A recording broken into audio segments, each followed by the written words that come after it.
Nous sommes ici dans le massif du Torac qui domine les gorges de l'Hérault et nous allons découvrir une activité entre escalade et acrobranche, la Via Ferrata. Il faut avant tout s'équiper d'un harnais, muni d'une longe double et de maillots rapides et bien entendu d'un casque. Cette activité est accessible à tous. Il ne faut pas des conditions physiques extraordinaires.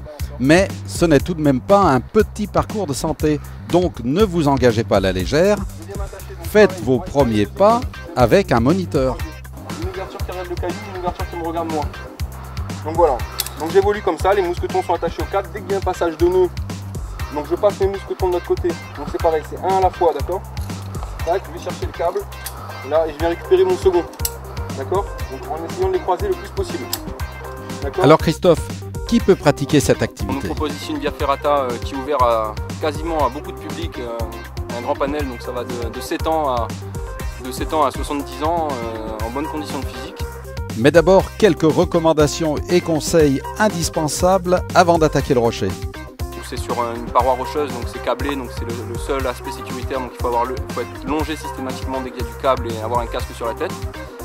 Donc alors le mieux quand on ne connaît pas du tout l'escalade ni la Via Ferrata, c'est de venir avec un moniteur, un brevet d'état, un moniteur escalade.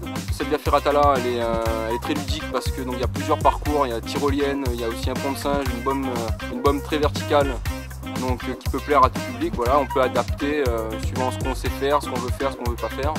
C'est la seule Via Ferrata donc, du coin de la région de l'Hérault qui a cette ampleur là. Donc elle est vraiment située aux portes des Cévennes, donc à fleur de l'Hérault. Donc c'est un beau cadre avec l'Hérault qui passe, les canoës l'été, c'est super. La marge d'approche n'est pas du tout contraignante et ni la marge de retour. Il fait assez bon, le cadre est merveilleux. Après, si vous avez un bon niveau, il suffit de faire quelques fois une Via Ferrata et à partir de là, vous pouvez y aller tout seul. L'accès libre, quoi, je veux dire. Si vous voulez y aller tout seul, c'est libre à vous d'y aller. Mais après, votre responsabilité est pour vous, quoi. Je veux dire, là, vous connaissez l'avantage de partir avec un moniteur, c'est que vous connaissez tous les circuits, les sentiers qu'il faut prendre, les sentiers qu'il ne faut pas prendre. Donc ici, on est sur une roche calcaire, donc il y a beaucoup de trous, donc des trous de spéléologie. Donc il ne faut pas se promener n'importe où sur les sentiers parce que ça peut être vite dangereux, un trou qu'on ne voit pas et une glissade, une mauvaise glissade.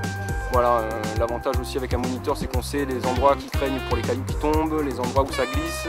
Voilà, c'est vraiment le client, il est là pour vraiment penser à son plaisir, quoi.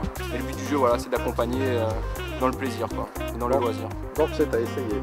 Donc c'est à recommander, voilà, c'est une belle activité là, mais c'est vraiment une activité ludique à faire pendant l'été, c'est maintenant qu'il faut y aller, quoi. Et oui, c'est maintenant qu'il faut y aller, sans hésiter. Vous l'avez compris, on peut vraiment se faire plaisir. Entre échelles, tyroliennes, descentes en rappel, vous allez apprécier de parcourir ce massif du Torac en toute sécurité sur une Via Ferrata. Un conseil, découvrez l'activité avec un moniteur et vivez de belles sensations.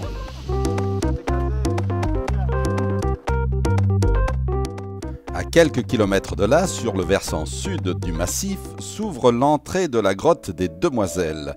Particularité, elle se trouve en hauteur et c'est par un funiculaire installé ici en 1931 que nous pénétrons dans les entrailles du Torac.